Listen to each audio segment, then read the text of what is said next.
Welcome back दोस्तों। आज मैं आपके सामने रिसेंटली रिलीज हुई IPC 420 मूवी को लेकर आया हूँ। यह मूवी फ्राइडे को Z5 प्लेटफॉर्म पे रिलीज हुई। सालों ने मैसेज का रिप्लाई नहीं दिया।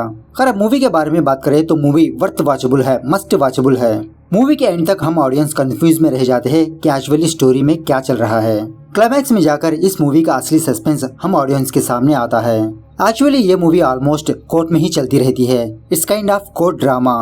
शायद ये मूवी कुछ सच्ची घटनाओं पर आधारित है।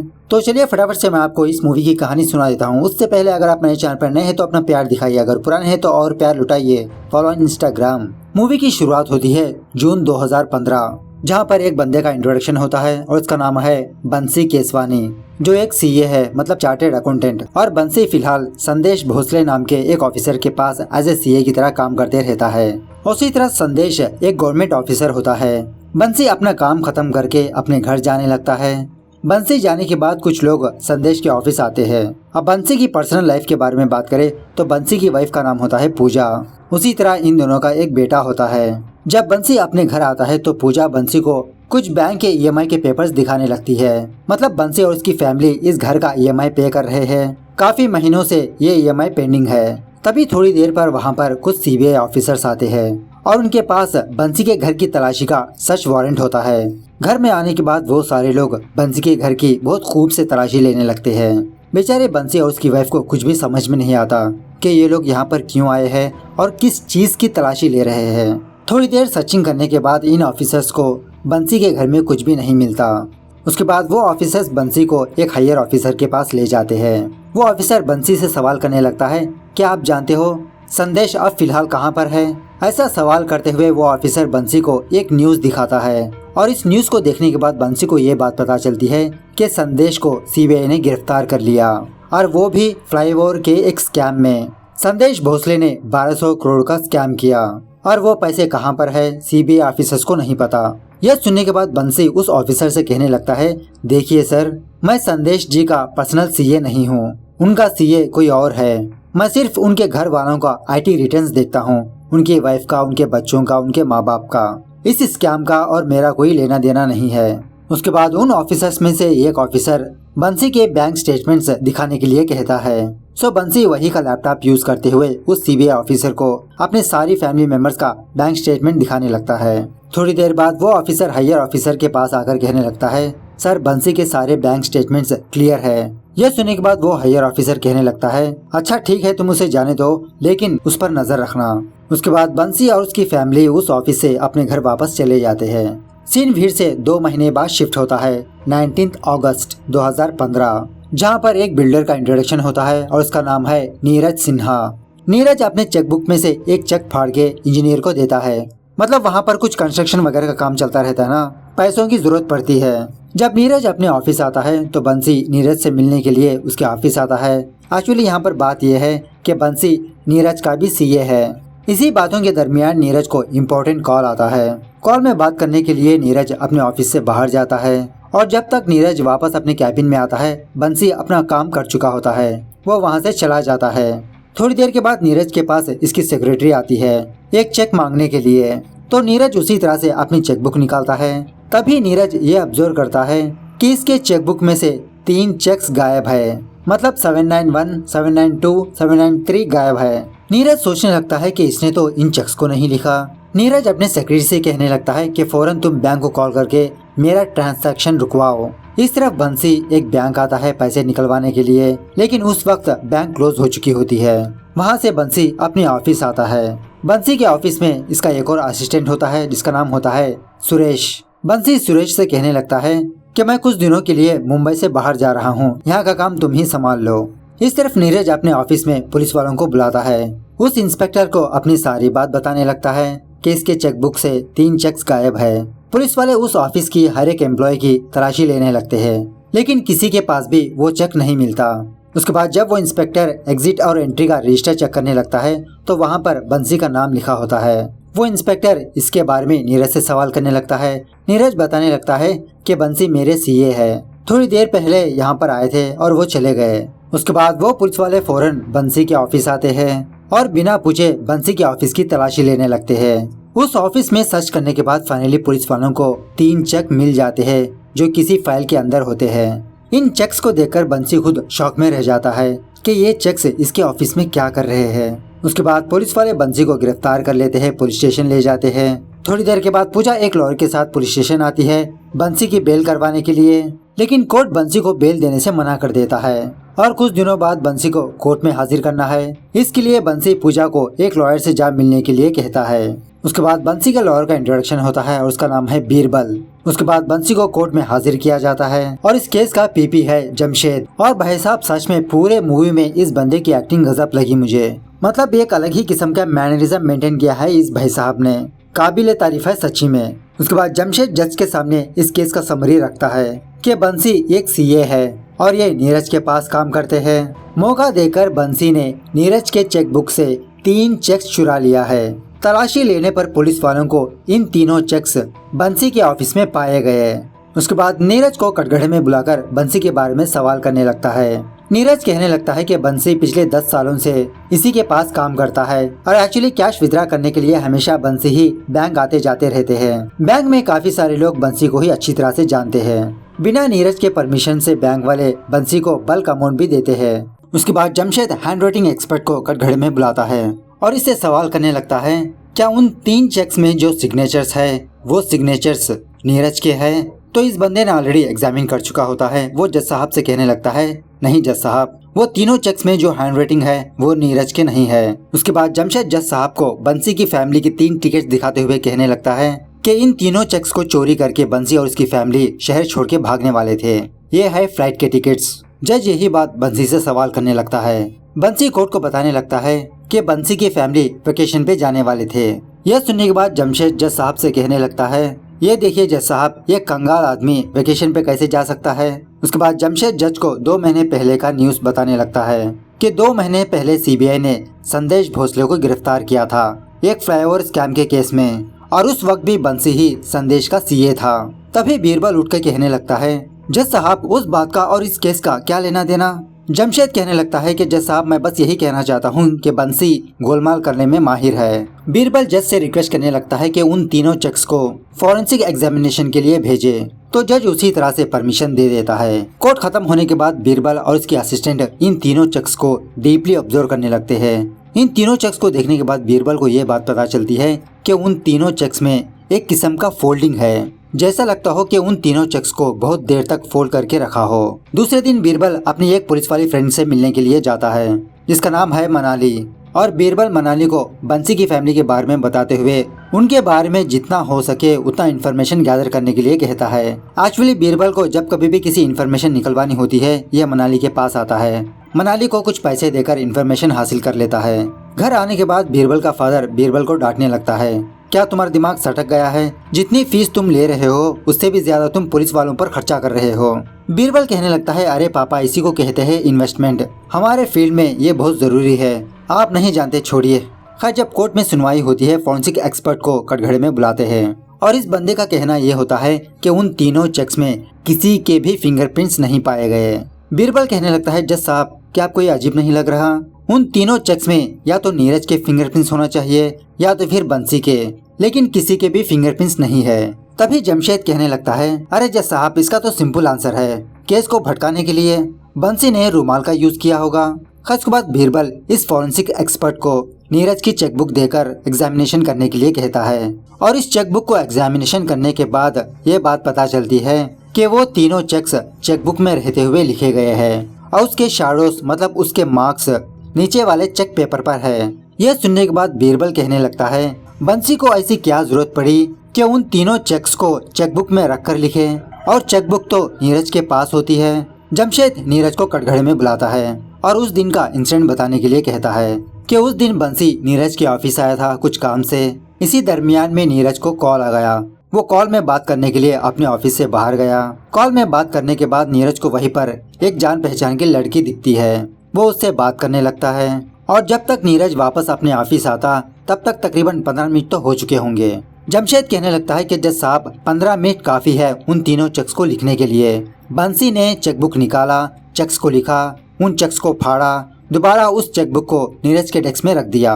खैर, उसके बाद बीरबल उस बैंक मैनेजर को कटघरे में बुलाता है और उससे सवाल करने लगता है कि आप इन तीनों चेक्स में जो नीरज के सिग्नेचर है उन सिग्नेचर्स को देखकर क्या आप पैसे विड्रॉ करने के लिए दोगे? तो ये बैंक मैनेजर उन चेक्स में सिग्नेचर को और नीरज के ओरिजिनल सिग्नेचर को देखते हुए जज से कहने लगता है, नहीं जज साहब, ये सिग्नेचर्स मैच नहीं हो रहे। अगर ये तीनों चेक्स हमारे बैंक में आ भी जाते तो हम फंड को रिलीज नहीं कर सकते। बीरबल कहने लगता है, देखा जज साहब, इन तीनों चेक्स में सिग्नेचर मैच ही नहीं होती तो बंसी को क्या जरूरत थी उन तीनों चेक्स को लिखने की, और किसी ने इन सिग्नेचर्स को फोर्स किया है। सो जज 2 हफ्ते का वक्त देता है ये पता करने के लिए कि इन चेक्स में जो सिग्नेचर है वो फोर्ज है या रियल है। उसके बाद बीरबल पूजा के घर आता है पूजा से इस केस के बारे में बात करने के लिए।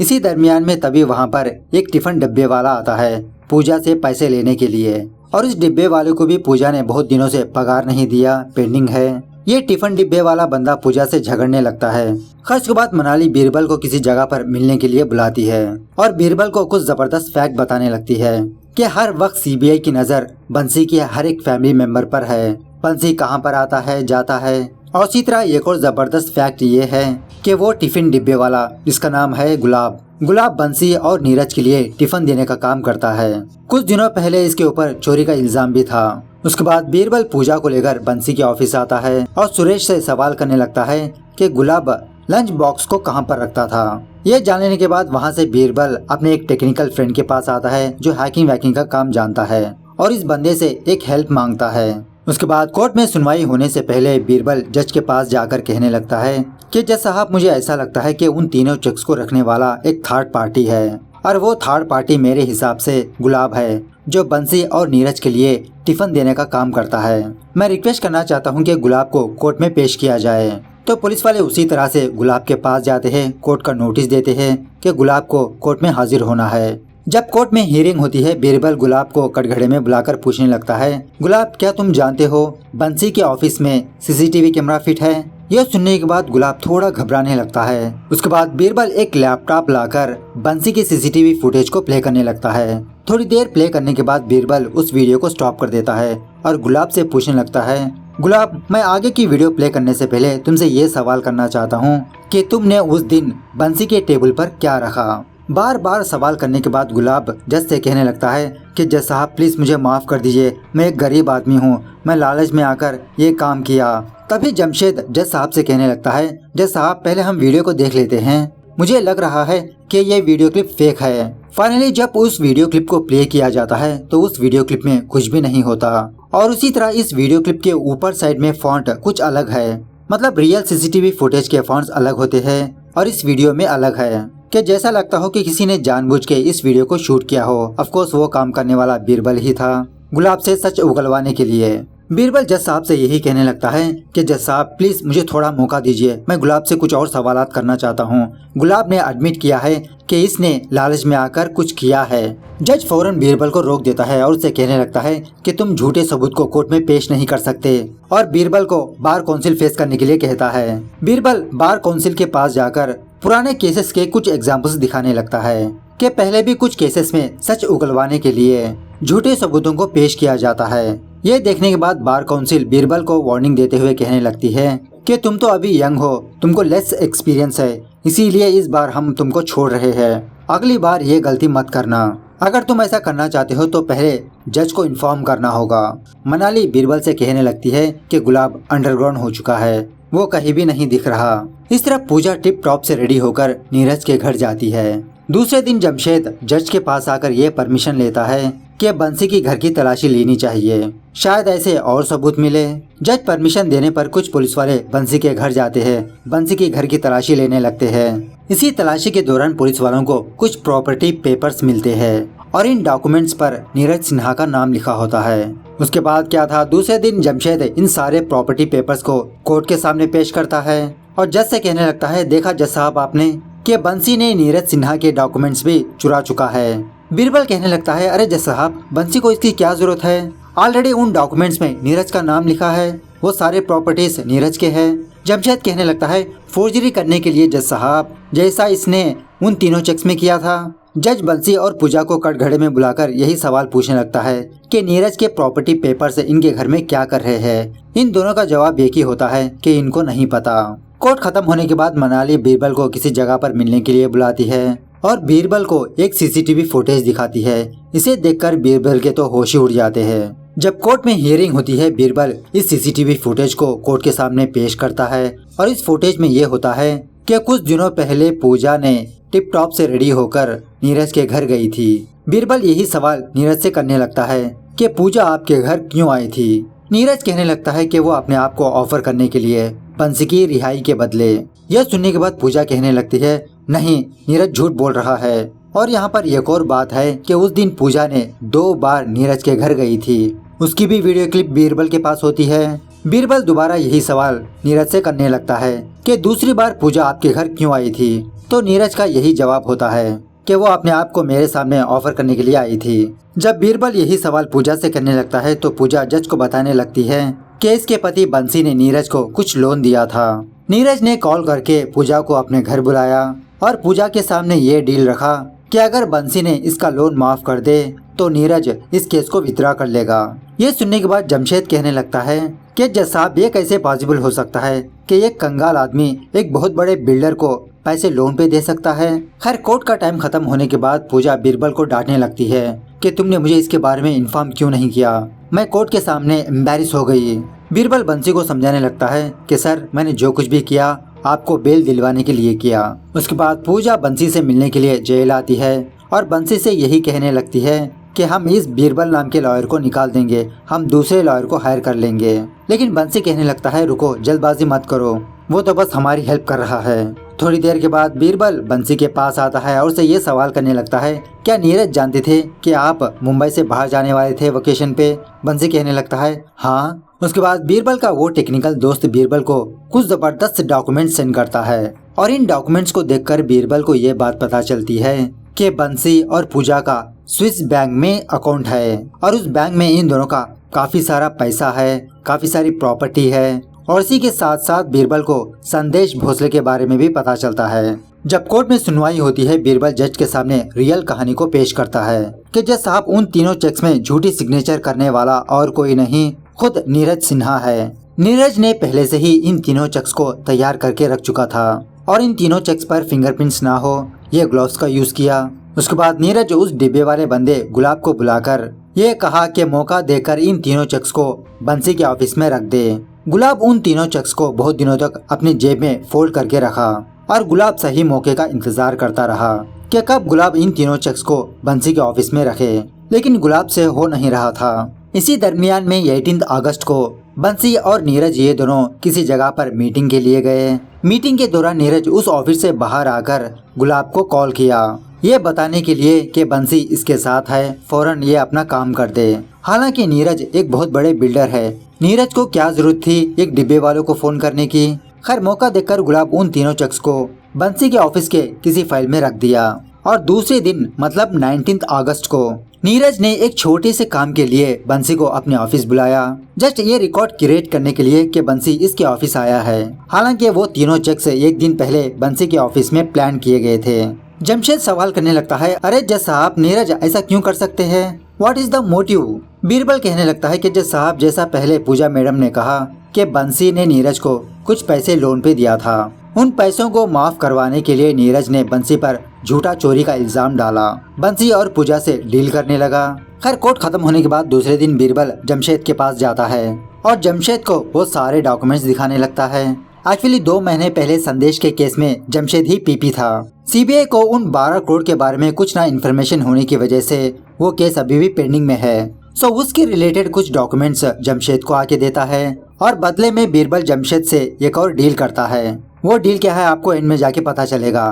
खैर, जमशेद इन सारे डॉक्यूमेंट्स को सीबीआई को ट्रांसफर करता है वेरीफाई करने के लिए। इस तरफ बीरबल बंसी से मिलने के लिए जेल आता है और उस वक्त पूजा भी वहीं पर होती है। बीरबल बंसी से कहने लगता है, प्लीज सर, आप और मुझे चू मत बनाइए, मैं आपके बारे में एक फैक्ट जान चुका हूँ, भला यही है कि आप सारी बात मुझे सच सच बता दें। ऐसा कहते हुए बीरबल बंसी को उसके स्विस बैंक अकाउंट के स्टेटमेंट दिखाने लगता है। तब जाके हम ऑडियंस के सामने एक और कहानी सामने आती है। जब सीबीआई बंसी के घर आई थी इसकी घर की तलाशी लेने के लिए, घर की तलाशी लेने पर एक ऑफिसर को बहुत सारा पैसा नजर आता है, लेकिन तभी बंसी चोरी चुपके उस ऑफिसर को रिश्वत देता है।